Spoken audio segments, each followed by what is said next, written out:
got a new toy today when I went to the farmer's market. It is a Aroma brand 5-tray dehydrator. So I've already tried it once. Got it over here. Got some nice strawberries. Let's see if we can open one up. They dried out very well. I'll tell you, I'm going to do mushrooms. So we got 4 of these packs for 99 cents each. I want to give it a shot with them.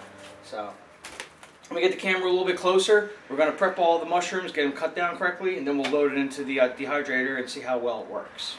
Okay, so I have a clean cutting board, and I'm going to use to slice the mushrooms themselves. It's one of those little egg cutters, has little screens on them.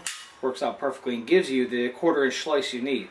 So we're going to take all the mushrooms out of the bag, of course, and we're going to get rid of the stems. Actually, I'm going to put the stems off to the side because, unfortunately, these stems, from what I've read online, they do not dehydrate very well. You just do the mushroom head that you dehydrate. So I'll use this in a pasta tonight. These will get dehydrated. So let me get all these stems removed and then we'll go on to the next step. Okay, I got all the stems pulled off, and that's 4 boxes of stems. I'll use that in the pasta tonight. Cut them up a little bit more. Now, most of these usually have 2 settings. They have a lower one that's like a crisscross. Leave that at the bottom. We're not going to use it. We're just going to use the lined one so we can get about 1/4 inch slices of mushroom. So, simple as this. Put it in. Squeeze it all down. And now I got 1/4 inch pieces. So I'm going to do that to all these mushrooms and come back once again.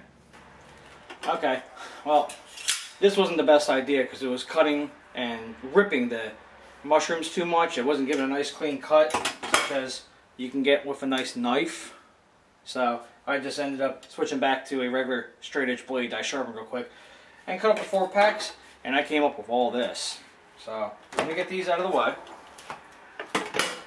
Now I have this dehydrator plugged into a kilowatt, which you probably can't see right now, but it's going to measure how much power we use for the duration we run this.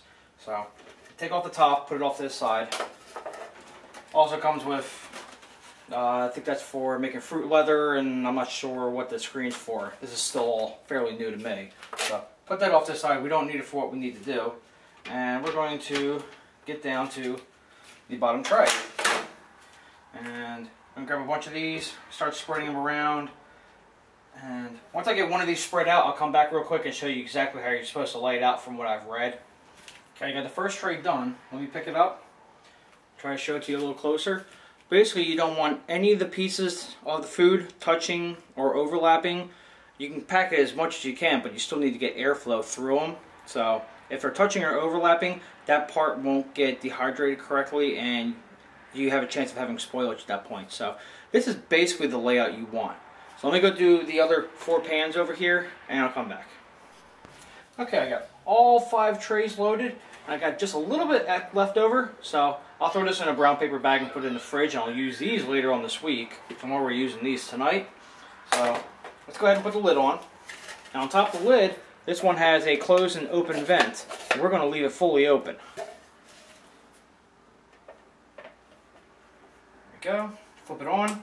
This is a real simple machine. There's no heat adjustment or anything like that. You basically just have an on and off button and the vent, and I can feel air coming through here. The heater's at the bottom. It slowly rotates and allows the heat to work its way up and dehydrate whatever you put in here. Now right now it's pulling 174, 175 watts. I'm going to let this go for about 6 hours, let everything dehydrate, and then I'll show you the finished product, and we'll take the measurement from how much power it used and how much it costs me in power for the actual generation and distribution, so we can figure out how much it actually costs to dehydrate this. Okay, so it actually took about 9 hours to finish this. So let's take the cover off, bring one of the trays over to you so you can take a look at it. And there you go, dehydrated mushrooms. We're going to take them all and throw them into this quart mason jar glass. I'll be back for the last time.